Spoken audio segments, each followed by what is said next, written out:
الآن في التفاصيل اسمحوا لي أن أرحب بمحلي بي إن سبورتس ونجمي الكرة العربية السابقين كابتن محمد أبو تريكة والكابتن ياسر القحطاني. مساء الخير، أهلا وسهلا فيكم، منورين ما شاء الله تبارك الله. أهلا وسهلا. كيف الحال؟ أخبارك؟ مساء الخير. كيف الحال؟ أنت متعود على الدوام بدري بس أبو الشباب جايبينه بدري، لسه جاي 5 دقائق في الاستوديو. يقول لك خلوه ينام والغرفة اللي جنبه حطوا مرافق عشان تأكدوا إنه يقدر يصحى. لا السرير حقي صار في الريسبشن.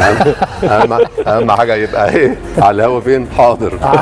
الساعه 3 موجود. لا ما شاء الله عليه، بالعكس والله اول واحد ما شاء الله والله ما شاء الله دلوقتي كلهم ماشيين على منوالك اللي هو قبل الاستوديو ب5 دقائق تلاقيهم موجودين. هو بص ما دي مدرسه الكابتن محمد سعدوني قبل الاستوديو ب5 دقائق. تعلم منه كابتن ياسر، تتعلم منه عبد العزيز الناصر. بس بالملاحظه مهمه، الاثنين عدوني. طيب دعونا الان نتحدث مشاهدينا الاعزاء عما يحدث في كره القدم الاوروبيه، ودعونا نبدا من لقاء في غايه الاهميه كابتن، لقاء استون فيلا مانشستر سيتي. امر غريب ما يحدث بالذات مع مانشستر سيتي عندما نشاهد الترتيب في اخر فتره، نجد بانه تقريبا مرتبه 19 قبل الاخيره. ما يحدث مع هذا الرجل لم يحدث معه على الاطلاق في كل مشواره التدريبي. حاجه غريبه وعجيبه يا محمد. الصراحه انا بعد ماتش الديربي قعدت من نفسي عاوز الاقي له حل، لانه صعبان عليا، لان هو كان بعد كل مشكله بيلاقي حل. النتائج بتاعته يا كابتن محمد منذ شهر نوفمبر، من 1 نوفمبر 19 كابتن قبل الاخير، فقط ساوثهامبتون اسوء، وحتى بالاهداف يعني حتى بالنقاط هو في المركز الاخير. فكل حاجه سيئه. اخر 11 مباراه خسر 8 وكسب مباراه واحده. فانا قلت ان هو لولا جوارديولا كان حد تاني مشاه، انما هو عنده ثقه كبيره. الناس ملاك النادي وهو عمل طفره كبيره، خد دوري 4 مرات ورا بعض.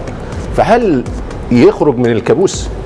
انا شفت التصريحات بتاعته بعد ماتش الديربي يا محمد، هو دخل الشك في عنده شخصيه، ويحاول يخفي بتصريحاته. يقول انا غير كفء، انا غير جيد. امال مين اللي غير جيد؟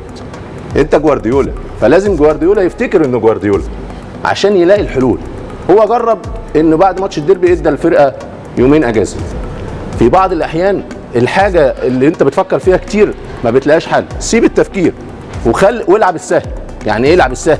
ما تلعبش الصعب على الفرقه يا كابتن محمد. زي ما قلت لك النتائج الحاجات كلها حاجات سلبيه. فانا اشوف ان هو ما احترمش فتره ضعفه.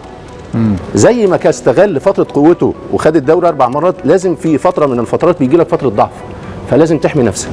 هو بالعكس بعد رودري يا محمد قدم خط الدفاع بتاعه 10 متر، يعني واصله في الابتكار ايوه. لا حاجه ثانيه، قدم خط الدفاع بتاعه 10 متر وعلى مناطق الضغط بتاعته، يعني عمل عكس المنطقه. ايوه.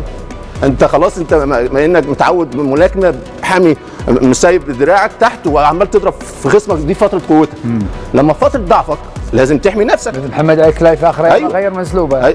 تحمي نفسك. هو لا، وعلى العكس. وفي بعض الاحيان ظروف المباراه والكوره في بعض الاحيان ما تخدمكش والحظ ما يبقاش معاك. انما حاجه ذهنيه برضو ظهرت قوي في مباراه فاينل، كان متقدم 3، الفريق فقد تركيزه، تعادل 3-3. ماتش الديربي الاخير في 5 دقائق اتقلبت النتيجه. فانا اعتقد ان هو محتاج الفريق يكسب مباراه او يكسب مباراتين 3 عشان يستعيد مره ثانيه الثقه بتاعه والزخم المتعود عليه مانشستر سيتي. ياسر، اكيد في مشوارك الكروي مريت بظروف مشابهه، ان كان على